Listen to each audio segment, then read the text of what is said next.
Okay, pag-usapan natin ang mga bayani. Siyempre, kilalang kilala natin si Rizal, si Bonifacio. Pero paano kung sabihin ko sa inyo na may isa pang bayani?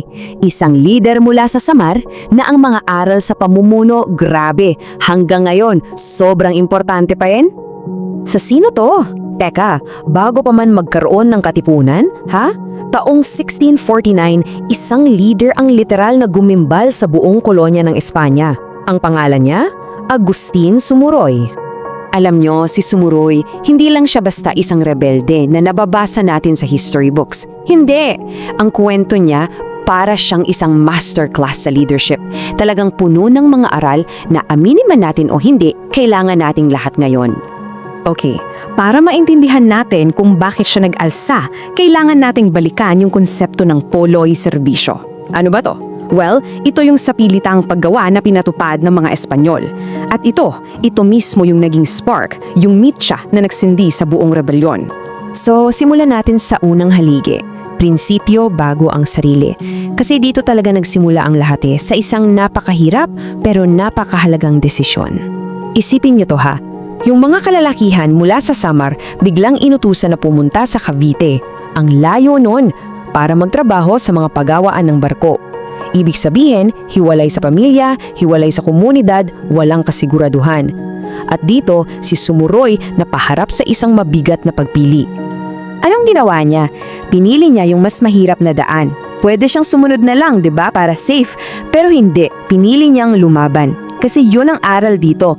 Ang isang tunay na leader naninindigan sa kung anong tama, hindi sa kung anong madali. Okay. Ngayon, para mas mag-gets natin yung bigat ng impluwensya niya, kailangan nating malaman kung sino ba talaga siya sa komunidad niya. At ang sagot, siya ay isang babaylan. At dyan na nga pumapasok yung ikalawang haligi, lakas na galing sa ugat. You see, yung pagiging babaylan niya, yun yung susi. Kasi ang tunay na leadership, nagsisimula yan sa tiwala ng mga taong nakapaligid sa'yo. Hindi siya parang kabute na basta na lang sumulpot para maging rebelde. Hindi.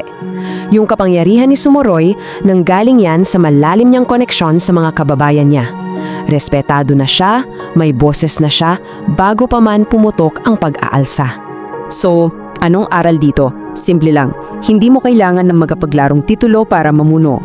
Ang tunay na impluwensya, yan yung tiwalang kusang ibinibigay sa'yo ng mga tao sa paligid mo. Period. Okay, so paano niya napalaki yung laban mula sa isang local na issue? Dito na natin makikita yung ikatlong haligi, ang pagkakaisa ng kilusan. Yung ginawa niyang problema ng lahat ang problema ng ilan.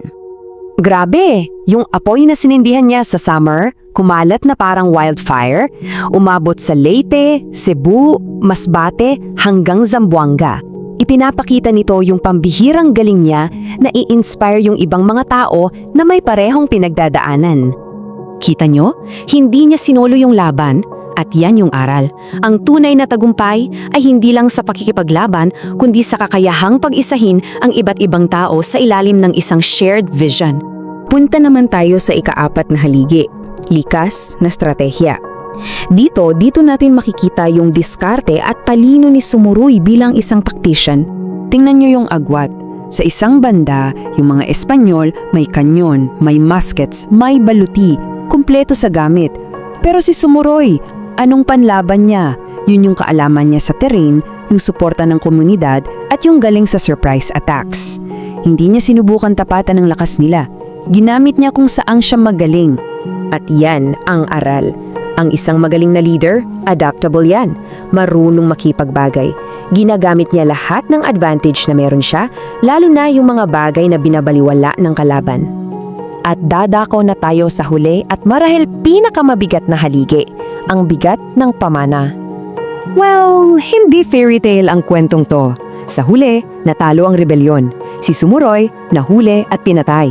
Isang trahedya. Pero dito mismo natin makikita ang tunay na kapangyarihan ng kanyang legacy. Dahil kahit nawala siya, yung ideya na sinimulan niya, yung ideya ng paglaban para sa tama, hindi nawala, nanatili yon. Pinatunayan lang niya na ang mga ideya mas malakas yan kesa sa kahit sinong tao. At gaano kalakas yung ideya na yon? Well, isipin nyo, mahigit 1 taon nilang pinahirapan ng isang dambuhalang imperyo. Mahigit 1 taon. Yan ang patunay ng galing niya bilang leader, di ba? Kaya sa huli, si Agustin Sumuroy ay hindi lang isang pangalan sa isang lumang libro. Ang 5 haligi ng pamumuno niya, para sa akin, ay parehong hamon at inspirasyon. Kaya ngayon, ibabalik ko ang tanong sa inyo.